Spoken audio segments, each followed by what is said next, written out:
E nesse vídeo de hoje, a gente vai ver 3 maneiras de a gente converter uma string em um número. Então, se você tiver um número que está dentro de uma string, você pode converter ele realmente numa estrutura de dados do tipo número, que geralmente a gente precisa, principalmente quando a gente está colhendo dados, às vezes da URL, a gente quer pegar um ID numérico, um valor numérico da URL, ele vem em formato de string, e daí a gente tem que fazer essa conversão. Ou se você está pegando os dados de um input, você pediu para, se você não estiver utilizando o input utilizando type number, se você estiver utilizando tipo string por alguma razão, ele vai vir como string. Você precisa converter isso para um número. Então, como que a gente pode fazer aqui para converter de fato o número? Eu vou te mostrar 3 formas de você implementar isso.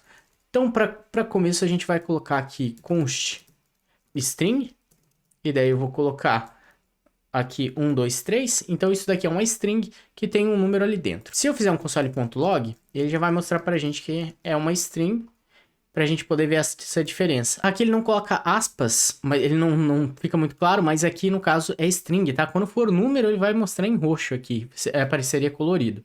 Então, se ele tá mostrando em branco, quer dizer que isso daqui realmente tá como string. E aí, a primeira forma de você converter isso num número, até vou colocar do lado aqui o console.log, seria você colocar um mais aqui na frente e colocar string.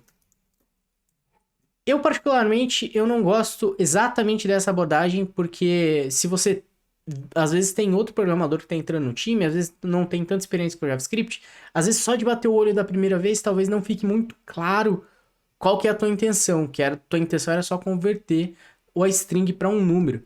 Então, normalmente, eu utilizo coisas que deixam mais claro qual que é a minha intenção.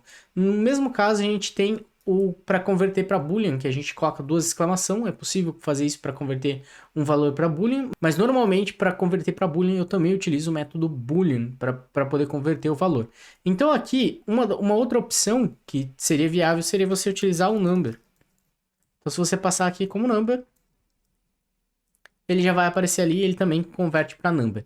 Dessa maneira aqui fica um pouco mais claro o que você está querendo fazer, porque realmente fica bem mais direto, fica bem mais explícito. Mesmo que venha outra pessoa de outra linguagem, olhando isso daqui, ela provavelmente, se ela tiver um mínimo de experiência, ela vai conseguir entender que você está querendo converter essa string aqui para um número. E esse caso aqui, ele suporta tanto se for float quanto for inteiros. Então, mesmo que eu colocar 1, 2, 3 aqui e colocar, no caso, ponto 12, ele vai fazer a conversão pra gente e vai colocar ali corretamente. Tem que ser ponto 12 porque ele aceita no formato americano, né? No caso de número, não vírgula, porque daí vírgula ele não vai aceitar.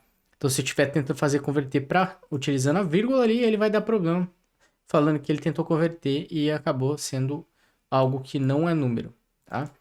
Então voltando aqui pro ponto, a outra opção também de converter os números seria você utilizar, então, um parse int, que seria a tua terceira opção.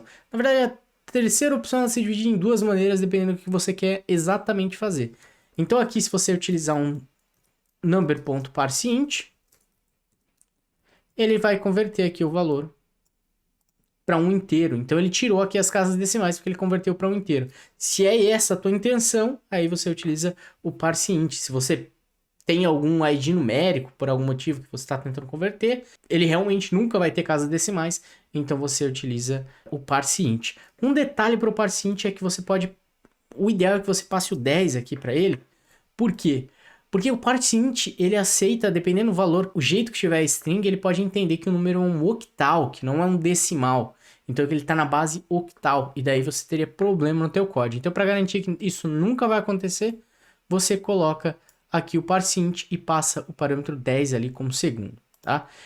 No caso aqui, a terceira opção B, que é o caso quando você quer manter os decimais. Então você, ao invés do parseInt, você utiliza o parsefloat. E daí você pode remover ali o 10 e ele vai converter para um float. E assim funciona essas 4 maneiras de converter uma string para um número. E se você tiver alguma outra maneira, deixe aí nos comentários pra gente.